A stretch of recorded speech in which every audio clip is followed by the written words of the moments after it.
E a nossa convidada de hoje, muito especial, a qual eu tenho a honra e o prazer imenso de receber aqui. Ela foi minha professora na UENG, eu tive essa felicidade de tê-la como professora. E ainda aprendo muito com ela através da internet, das postagens dela. Eu vou falar o nome dela, vou deixar ela se apresentar. É a professora Stephanie. Bem-vinda, Stephanie. Carol, que felicidade, é uma grande honra para mim, um grande prazer estar aqui, porque eu acho que é muito importante a gente se reunir para falar sobre questões de gênero, né, numa sociedade patriarcal como a nossa. Então, é uma felicidade. Meu nome é Stephanie Spesamiglio, né, sou professora universitária de Direito. Maravilhosa. Eu sou mestra pela USP, sou bacharela pela Unesp e sou advogada do direito das mulheres. E tem uma página na internet, como a Carol falou, então quem tiver interesse, que é prof.stephaniespesamiglio, e nessa página eu discuto feminismo, discuto opressões e explorações de forma geral, falo um pouco sobre política, sobre direito, né, direito de minorias, e é a minha tentativa aí de divulgar conhecimento acadêmico, né, de uma forma acessível para o público. E tem ajudado muita gente, né? Inclusive a mim. Agradeço muito por isso. E mais importante de tudo ainda que nós estamos nesse mês de março, que apesar, né, de todos os dias nós termos nós precisarmos falar sobre essas questões de gênero, o mês de março, ele é muito importante para nós mulheres, né, com a comemoração do Dia Internacional da Mulher, para conscientizar ainda mais sobre essas questões, não é, professora? Exatamente. O dia 8 de março é o dia de comemoração da mulher, e esse dia é marcado historicamente a partir de uma data de luta, né? De luta pelos direitos das trabalhadoras, pelos direitos das mulheres. Então, muito além, né, da perspectiva comercial e desse apelo comercial que existe sobre o dia 8 de março, o dia 8 de março é uma data simbólica sobre a luta histórica do feminismo, a luta histórica das mulheres pela igualdade, pela liberdade e para uma realidade como um todo menos opressiva e menos exploratória. Então, com certeza, é um momento importante para a gente estar discutindo e estar conversando sobre as problemáticas de gênero. Uhum.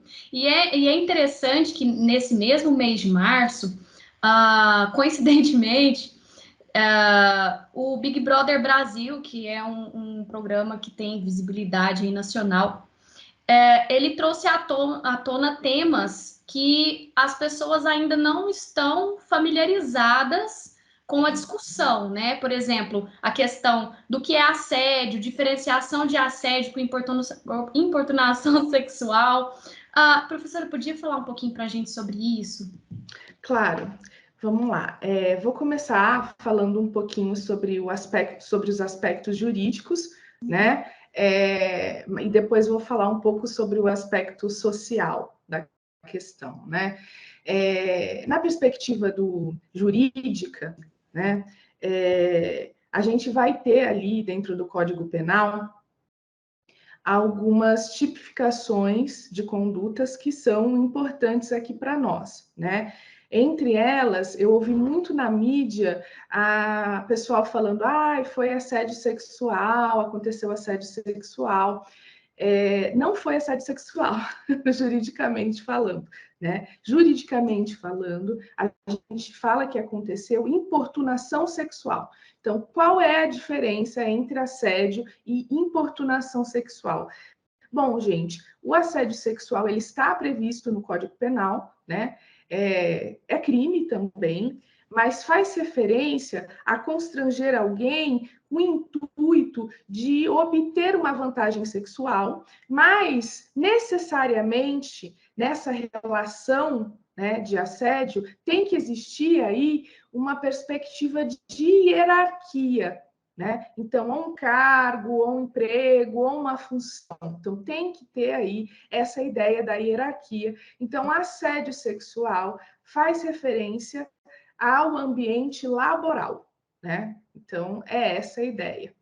Quando a gente está falando sobre o que aconteceu no programa, né? Que basicamente foram 2 homens que fizeram importunação sexual em relação a uma mulher. Né? O primeiro, ele, de acordo com as câmeras do que foi divulgado aí, né, ele passa a mão na moça, né, inúmeras vezes, e a moça ela se sente constrangida, ela tira a mão dele, né, e o outro rapaz, né, ele força beijá-la, ele força, é um lutador, um homem muito forte, ele vai fazer ali todo uma situação, forçar uma situação de segurar essa mulher, né?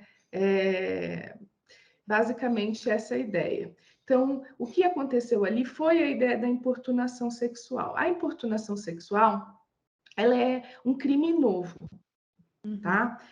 Por que eu estou falando isso? Eu não sei se vocês se lembram, mas alguns anos atrás, aconteceu em São Paulo em que um homem, né, se masturbou e ejaculou numa moça, né? E esse fato tomou uma proporção gigantesca, né? Foi discutido a nível nacional, estava na imprensa, etc. E para casos como esses, a gente não tinha um tipo penal, ou seja, a gente não tinha uma ação ali para ser colocada como criminosa, né? Tentando falar assim em termos que todo mundo entenda. A única coisa que a gente tinha é o que a gente chama de contravenção penal. O que é uma contravenção penal? É uma infração que é considerada de menor gravidade social, tá? Então, essa infração, ela era chamada de importunação ofensiva ao pudor, né? E o máximo que acontecia com esse homem, né, que uma importunação sexual que não tivesse violência direta, né? É essa a ideia. Né? Não tem uma violência, necessariamente uma violência, um constrangimento violento, né? Como ocorre no estupro, por exemplo. Né? Então, para esses casos, a gente só tinha essa contravenção penal em que o máximo que acontecia com esse sujeito receber como pena uma multa. Né? Então, esse caso aí em São Paulo, em que aconteceu essa importunação sexual aí, acabou gerando toda uma discussão jurídica, social, que acabou resultando em 2018 na lei da importunação sexual. Né? E aí sim, a importunação sexual, ela vai fazer referência a um ato libidinoso com o objetivo de satisfazer a lascívia própria, né? Contra alguém. Então, não necessariamente, eu não preciso, né, dessa ideia, como no estupro, da violência, né? Então, por exemplo, forçar um beijo, né? Estar ali passando a mão em alguém, falar palavras de baixo calão, de teor sexual, tudo isso vai se enquadrar agora, portanto, nessa perspectiva da importunação sexual. E isso é muito importante, né? Por quê? Né? Porque passa um recado social, né? Um recado social de que essas ações que são culturais e que são costumeiras, elas não serão mais aceitas, né? Então, eu sempre falo, né? O direito penal, sobretudo, ele não é capaz de salvar mulheres, né? Porque e os números estão aí para comprovar o que eu estou dizendo, né? Mas ainda assim, em nível simbólico, ele é extremamente importante, né? Então, acho que o que aconteceu no programa traz uma perspectiva de espelho social, né? Porque quando os participantes foram expulsos, né, e estavam saindo, um vira para o outro e fala o que eu fiz, né? Isso para mim foi muito simbólico, né? E o outro fala tamo junto. E pelas falas deles, né, dá para notar uma perspectiva até de se assustar, né? Nossa, Injustiçados, né? Ah! expulsos? Como assim? Mas isso faz parte dessa naturalização social que existe de que o corpo da mulher, né, isso é cultural, ele pode ser invadido, né? E isso é muito grave. E eu gosto de sempre pensar nos seguintes termos, né? A gente vive numa sociedade heteronormativa, né? E isso faz parte dessa estrutura patriarcal. O que significa isso? Significa que os afetos, as relações, né, que são aceitáveis socialmente, elas estão baseadas na perspectiva da heterossexualidade. Então, o homem sabe muito bem a noção de limite. Sabe? Né? A ideia da fronteira do que é adequado, do que é permitido. Haja vista, é só a gente observar, né, o comportamento de um homem heterossexual em relação ao corpo de outro homem heterossexual. Né? Então, é muito interessante notar isso. Então, não é uma questão de não saber o que é limite, né? É mais grave do que isso. É uma noção social de que o corpo da mulher pode ser invadido, né? Que não há problema em invadir o corpo da mulher. Está aí inserido nessa perspectiva. De objetificação mesmo, né? Do corpo feminino. Exato, Carol. É essa ideia da objetificação, né? A questão é da onde vem isso? E isso é histórico, tá?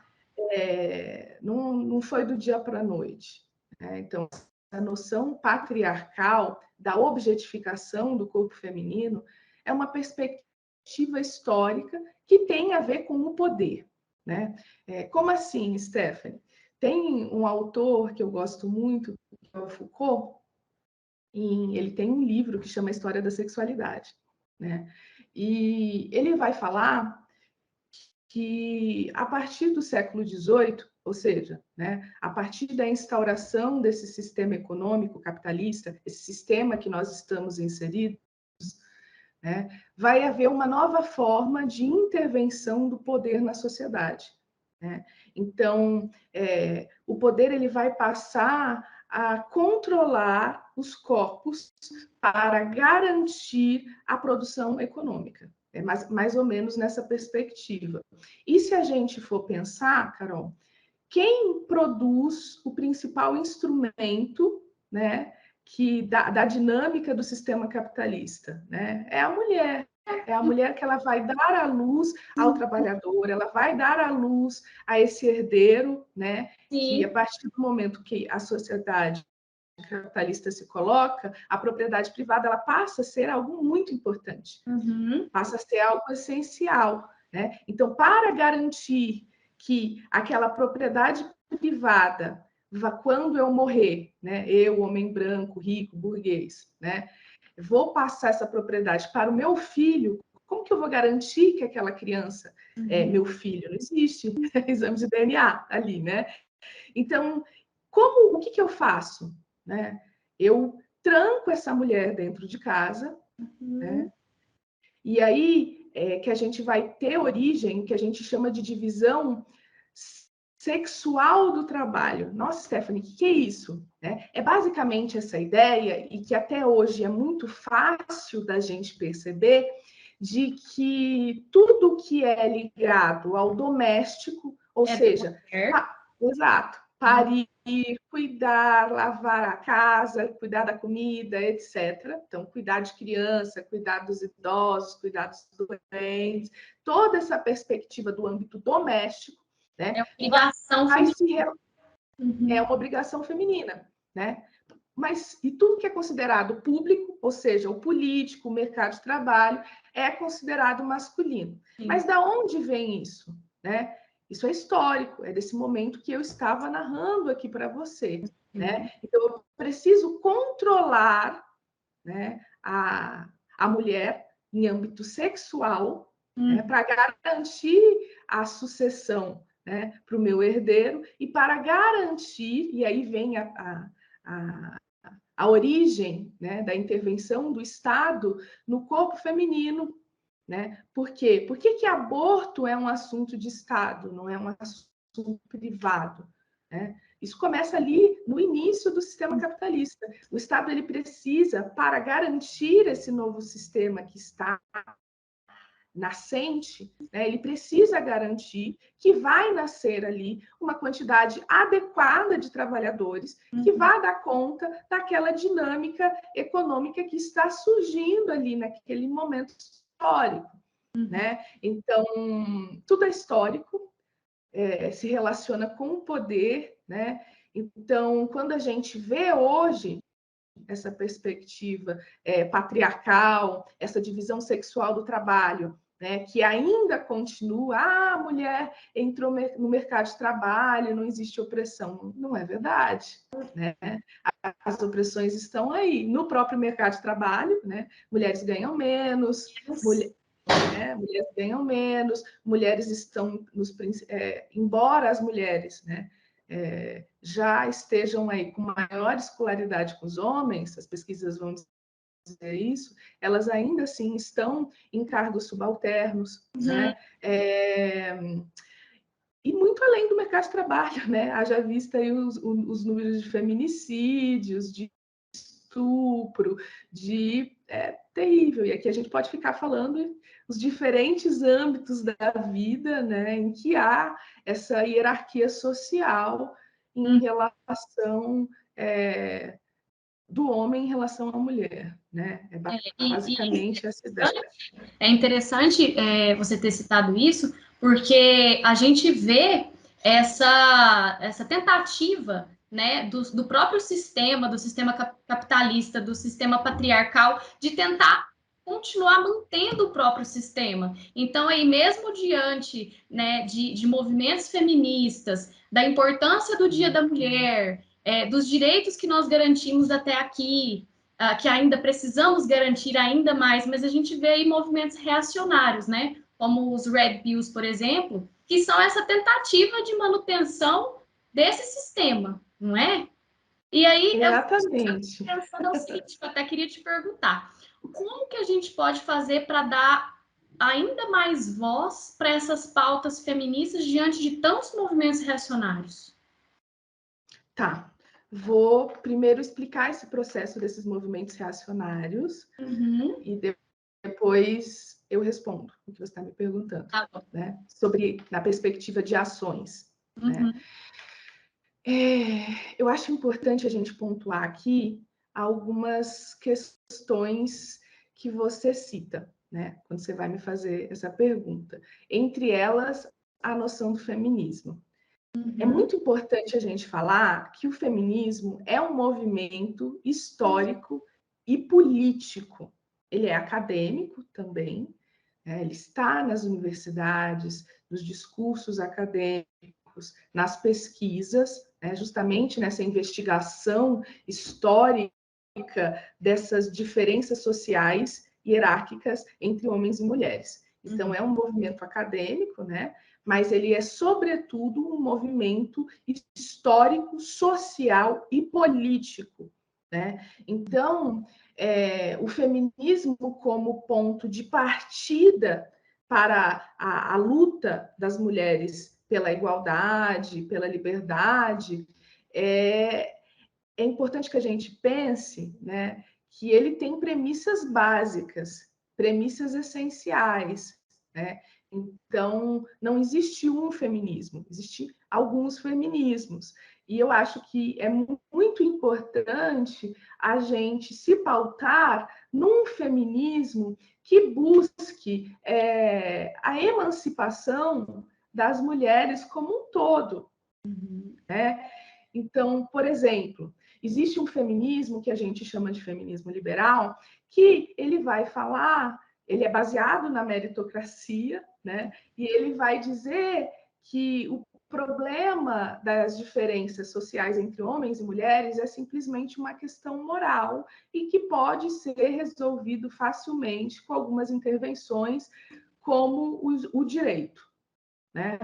Só que esse feminismo, ele é um feminismo que ele é um feminismo branco, que ele está pautado numa perspectiva meritocrática, portanto, pautado numa perspectiva de privilégios sociais. Olha o que eu estou querendo dizer, né? Pensa comigo, Carol. Se eu estou falando, né, que eu sou a favor dos direitos das mulheres, por exemplo. Então, vou colocar ali uma série de perspectivas de direitos, mas eu estou baseada nessa noção meritocrática. Quais mulheres vão conseguir melhores cargos? Todas? Não, De jeito nenhum. de jeito Só nenhum. mulheres que Branco, já têm um privilégio econômico e que são mulheres brancas, sim. né? Na grande maioria, as estatísticas estão aí para dizer isso. Não sou eu, Stephanie, quem dera. E economicamente, né, numa posição Exato, melhor. exato. Esse não é um feminismo para todas as mulheres.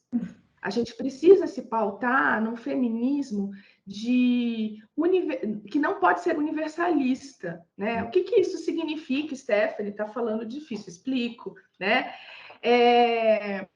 Eu vejo por aí, né, as pessoas falando, ai, feminismo, mas qual feminismo? Feminismo para quem, né? Há pautas que vão perpassar as questões de gênero que são essenciais, que são as questões das desigualdades econômicas e a questão da desigualdade racial, né? Então, é muito importante a gente compreender que existem diferentes mulheres, essas diferentes mulheres, elas estão inseridas em uma realidade, tá? De maiores ou menores privilégios. E apesar de ser uma luta universal, se a gente não dá voz, se a gente não dá luz para essas desigualdades que existem entre as mulheres, a gente vai estar aqui discutindo só questões de mulheres privilegiadas e brancas. Não, a gente precisa de um feminismo que seja para todas e para todos. Né? Então, é muito importante a gente aliar essa perspectiva do feminismo à luta racial, à luta contra as desigualdades de classe. Né? Sem isso, não há liberdade para mulheres, não há igualdade para mulheres. Né? Então, o feminismo ele precisa, né, se pautar nas diferenças que existem entre as mulheres. Isso é muito importante. A gente tem inúmeras diferenças. Citei apenas algumas aí, né? Posto isso, né? E compreendendo que mulheres negras, né, as mulheres que estão numa condição de marginalização social desde o momento em que elas nascem, né, elas estão aí na base da pirâmide, elas estão inseridas num fenômeno social que a gente chama de feminização da pobreza. Por que feminização da pobreza? É porque, diante da volta da miséria, diante da volta da fome, quem são as pessoas que mais estão sofrendo com essa realidade? os índices, as pesquisas vão dizer que são mulheres, né, de baixas condições econômicas e mulheres negras, né? Então, não dá para ficar discutindo feminismo em termos simplesmente meritocráticos, né? Porque quando você está falando de meritocracia, você está falando de conquistas individuais, sobretudo no mercado de trabalho, que desconsidera, né, as desigualdades estruturais da sociedade. E quando você faz isso, né, você está culpabilizando as pessoas, culpabilizando os indivíduos pela sua própria pobreza, pela sua própria condição que é estrutural, que é coletiva, que não é individual e nunca será. Né? Então, eu acho que o primeiro ponto para a gente lutar e ter condições melhores nessa sociedade, que é uma sociedade estruturalmente patriarcal, estruturalmente racista, né? Então, a gente precisa dar luz para todas as mulheres. Né? Então, o feminismo tem que ser feminismo para todas, senão não é feminismo. Né? Então, esse é o primeiro ponto. O segundo ponto, Carol, eu acho que faz relação a criar uma corrente. Né? E isso fala muito sobre o meu trabalho na internet, por exemplo. Né? Você precisa, né? A gente precisa divulgar esse conhecimento acadêmico, né? Para as mulheres, para os indivíduos, né? Se conscientizarem das próprias condições. Né? E quando você se conscientiza da sua própria condição, você se empodera. Né? Essa é a ideia do empoderamento. Né? Esse é o lugar do empoderamento. É um empoderamento que é individual, mas que também é coletivo. Porque quando você se posiciona, né? Quando você se recusa a entrar, por exemplo, em padrões de competição feminina, quando você se recusa a reproduzir falas machistas, falas que vão inclusive, né, matar simbolicamente mulheres, mas matar fisicamente mesmo, literalmente mulheres, porque o machismo mata mulheres a todo instante, né? E só a gente olhar aí os números. Então, eu acho que essa perspectiva de se posicionar tem a ver com este feminismo. E esta perspectiva de diálogo social, né? Quase de levar a palavra do feminismo, né?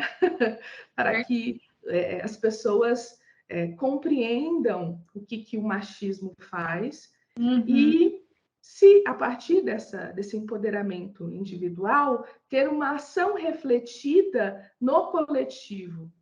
Né? Porque tudo é político, Carol. Então, quando eu estou lá no bar e eu estou falando do comportamento sexual da mulher X ou da mulher Y, eu estou agindo politicamente. Né? Então, quando eu me empodero enquanto indivíduo e eu compreendo as explorações e as opressões que as minorias sofrem, né? Eu também vou passar a agir coletivamente.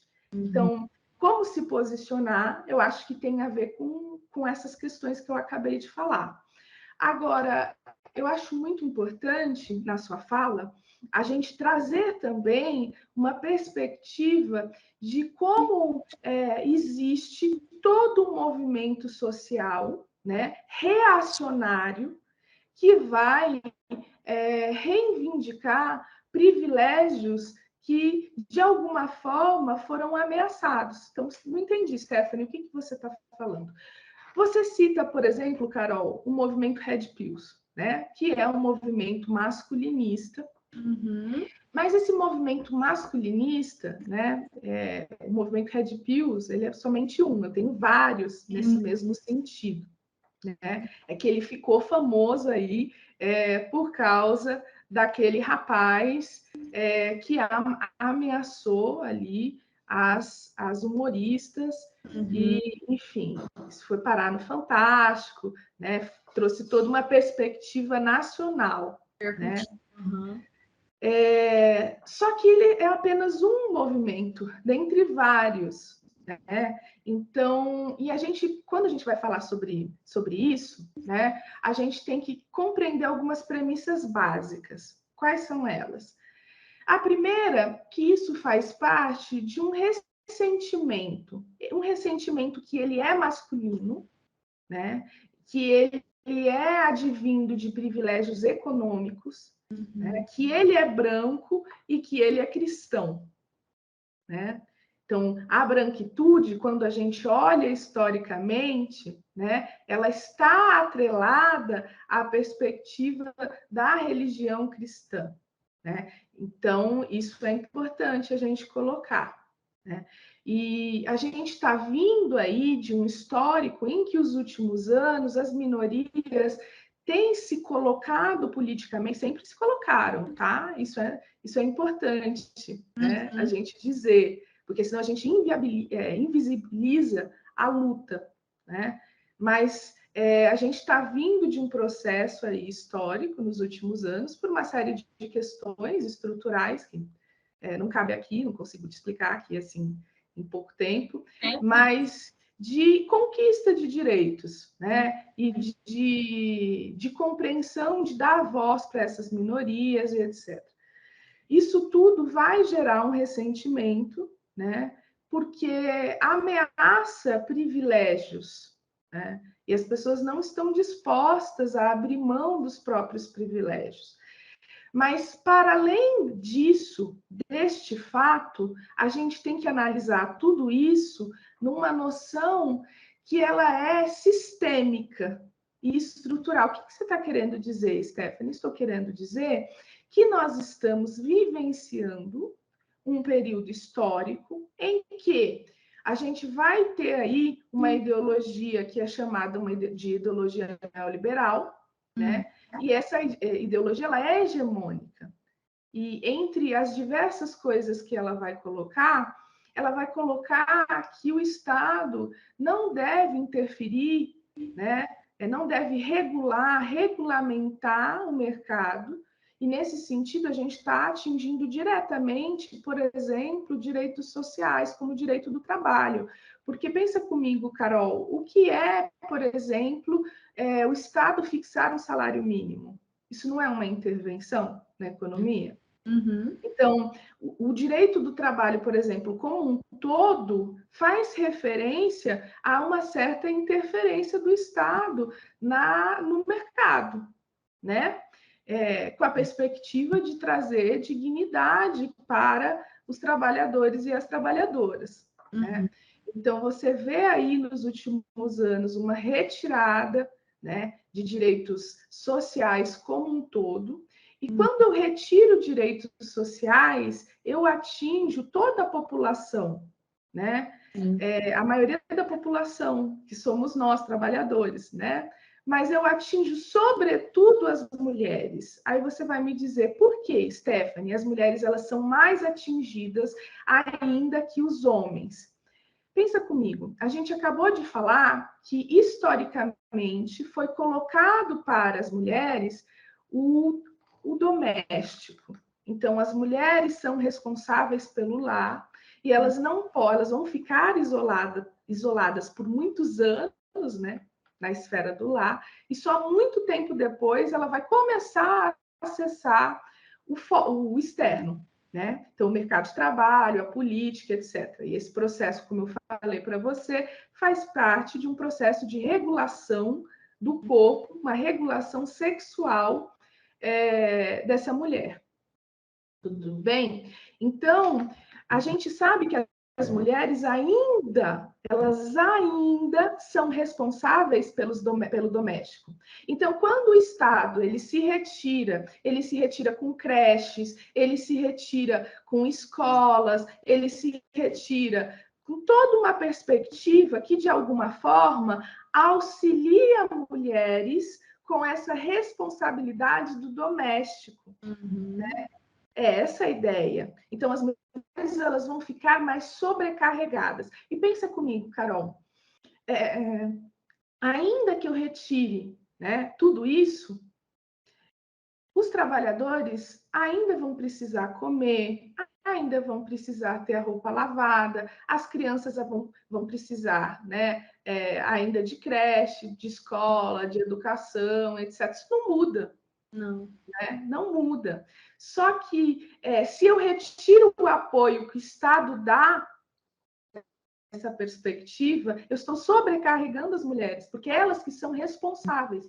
Então, as mulheres, elas vão passar a estar nesse papel central, né, dessa política econômica reacionária, né? Então, é muito importante para sustentar essa política econômica, inclusive, um discurso que coloque as mulheres nesse papel de esposa, de mãe, né, de demonização do feminismo. Por quê? Porque o feminismo, né, o discurso do feminismo, ele faz com que as mulheres se rebelem, né, em relação a isso. Elas passam a se recusar a aceitar passivamente esses papéis sociais que foram impostos para elas. Uhum. Só que neste momento histórico, sobretudo econômico, isso é um problema sistêmico, porque se o Estado, né, se retirou, alguém vai ter que continuar,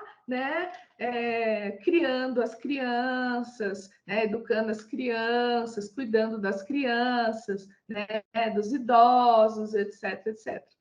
Então, veja que nada é por acaso. Né? Esses discursos políticos, né? Porque a pauta do antifeminismo é um discurso político. Né? Há uma série de pesquisas, inclusive, que falam, né, que vão demonstrar o investimento econômico, né, nesse discurso antifeminista. Né? Então, isso não é à toa, nada é à toa. Né? E é muito importante que a gente esteja atenta, né? Que a gente treine o nosso olhar para que a gente consiga identificar quais são os parâmetros de opressão, né, que o sistema coloca sobre nós. E esses parâmetros eles estão sempre se renovando. Né? Então, esse movimento do Red Pills, assim como todos os outros movimentos masculinistas, né, que vão afirmar, para quem não sabe, vão afirmar que se trata de que os homens estão perdendo seus direitos naturais. Uhum. Direitos naturais, que direitos naturais? O direito de oprimir, o direito de explorar economicamente, o direito de invadir os corpos, né? Então, isso tudo faz referência a um ressentimento que é social. Então, isso é uma estrutura social, isso é um problema sistêmico, estrutural, e que atinge as pessoas, e que atinge esses setores da sociedade que, historicamente, sempre tiveram todos os privilégios. Sim. Né? E veja que isso vai permear, então, o ressentimento. E quando você está falando com ressentimento social, você é muito perigoso, né? Porque você está conversando com movimentos de extrema-direita, né? Movimentos de ódio, ódio às pessoas negras, ódio às mulheres, né? Então, é a ideia do ódio. E isso está posicionado, né, na extrema-direita, e a gente tem que olhar para isso com muito cuidado, porque permeia o que a gente chama de fascistização das massas. Né? Então, é um momento histórico muito delicado. É um momento histórico em que nós precisamos nos posicionar de maneira muito firme e consciente para que nós que a gente não perca direitos mesmo. É essa a ideia. Né? Não perca direitos e avance na luta. É essa a ideia. Uhum. Não, e o que eu mais acho, assim, incrível, interessante, é que quando nós falamos desse tipo de coisa, né, nós provocamos as pessoas a pensarem. Como você havia dito, vai formando uma rede, né? Então é muito importante para que isso aconteça, para que a gente saiba se posicionar, se colocar, né? E inclusive uma outra pergunta que eu tenho é as mulheres elas são vítimas de todos os tipos de abuso todos os dias, né? O que fazer para nós mulheres nos defendermos desses tipos de abuso, de todos os tipos, na verdade? Isso é muito difícil, Carol. É. Não tem uma resposta pronta, Uhum. né? Porque se fosse simples, a gente simplesmente fazia e resolvia o problema, Uhum. né? Mas eu acho que é muito importante que as minorias, né, elas rompam com o pacto de silêncio que foi imposto historicamente sobre nós. Uhum. Né? Por quê? Porque aquele que assedia, aquele que oprime, ele está numa posição em que ele com certeza faz isso de forma, né, repetitiva, de forma cotidiana, e ele está numa posição em que ele conta com o silêncio da vítima. Sim. Né? E veja bem, isso é muito difícil romper com o pacto do silêncio, porque envolve uma série de questões gravíssimas. Né? Por exemplo, quando eu estou falando sobre esse pacto de silêncio, eu estou falando de uma possibilidade de revitimização, né, social imensa. Por quê? Porque a sociedade, a cultura social, né, ela é permeada pelo machismo. Né? Então, a gente cresce, né, a gente é socializado, a gente aprende que essas premissas, né, que são machistas, que são racistas, que, enfim, né, todas as opressões possíveis. E isso está no cenário social, isso está espalhado na população. Né? Então, quando uma mulher, né, ou uma minoria, né, de forma geral, ela grita que ela está sofrendo, existe uma chance muito grande dela ser revitimizada. Né? Além daquela ofensa, né, grave que ela sofreu, existe uma chance imensa, gigantesca e quase certa de que ela vai passar por um julgamento social que vai atingi-la num ponto emocional, num ponto psicológico. Né? E isso é muito grave. E é ainda mais grave quando a gente está falando de revitimização no âmbito do judiciário. Né? Porque as pesquisas estão aí para dizer, né, que a revitimização de minorias, de mulheres, né, ela é algo cotidiano dentro do judiciário. Né? Por quê? Porque as pessoas que estão em posição, né, de autoridade dentro do judiciário, elas também foram socializadas a partir de signos machistas, racistas, classistas e etc. Então, o judiciário também é um espelho da sociedade. Né? Então, diante de todas essas questões, é muito difícil sair dessa posição de silenciamento, dessa posição de subalternidade, dessa posição de submissão. Né?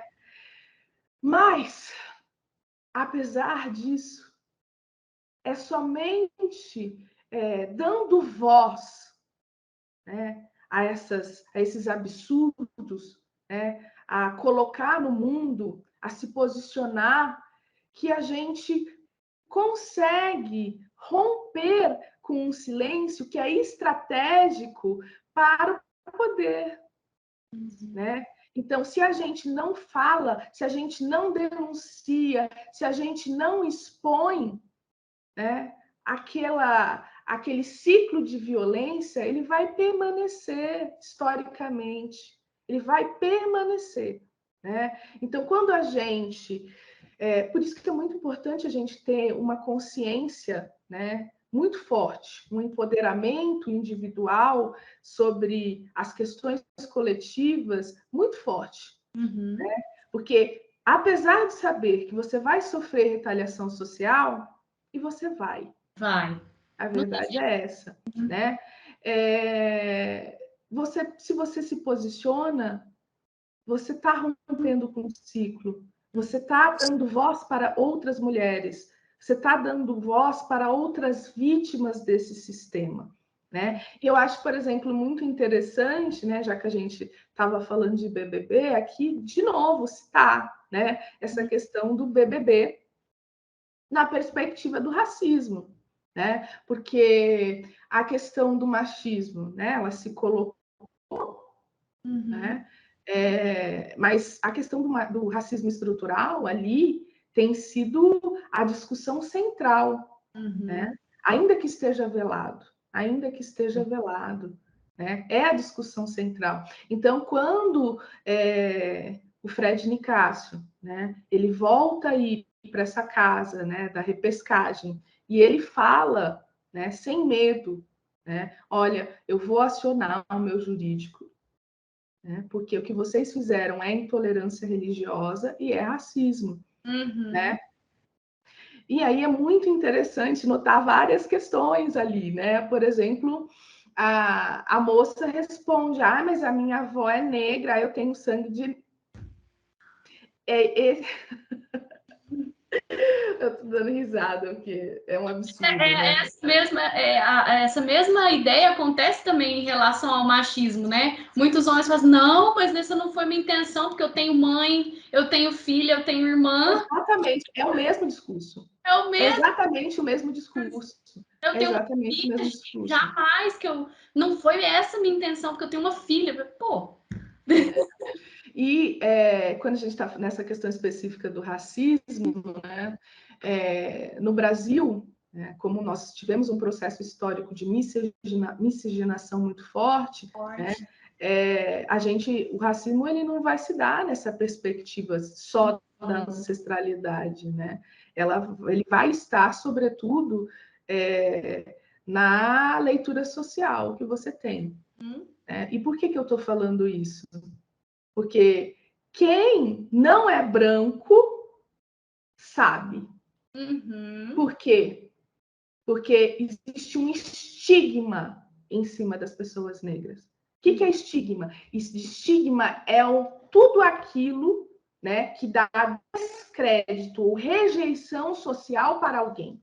Então, aquele corpo que não é branco, ele vai entrar nos lugares e ele vai sentir na pele o estigma que está sobre ele. Não tem como fugir.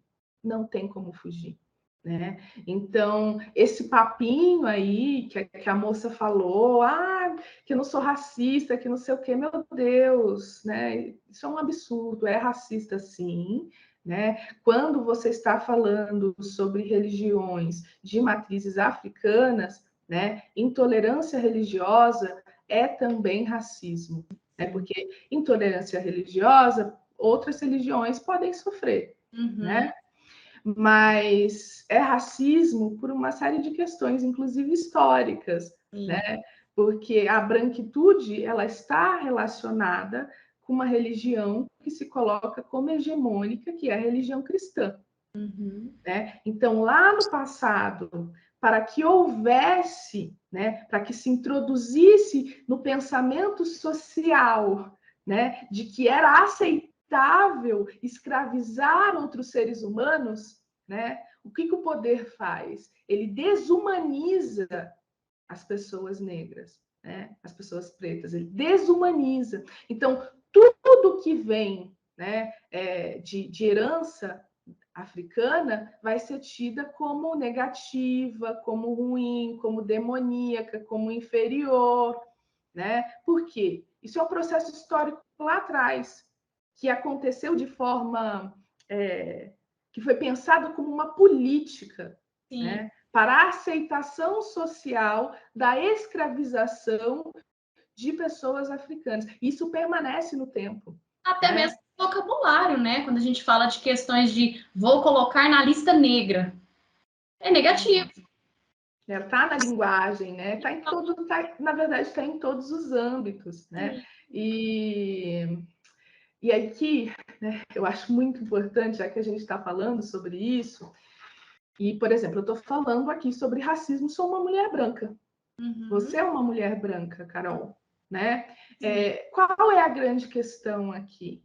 A grande questão é que, primeiro, né, quem tem privilégios, e os privilégios perpassam por uma série de categorias sociais, entre elas, por exemplo, a raça, né? Quem tem privilégios sociais precisa admiti-los. Sim. Precisa admiti-los e precisa ficar numa posição de escuta. Nós, mulheres brancas, Carol, nós jamais saberemos o que é sofrer racismo. Jamais. Então, não cabe a nós decidirmos quando uma mulher branca fala que está uma mulher negra fala que está sofrendo racismo, optar em nada. Ela disse, ela está. Isso é um lugar de escuta.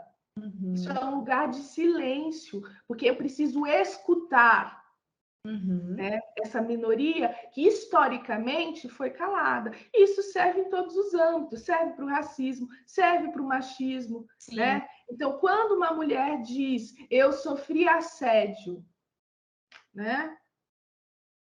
Então, cabe ao homem o quê? Que está numa posição de privilégio, se silenciar, falar, nossa, sinto muito, e o que eu posso fazer por você?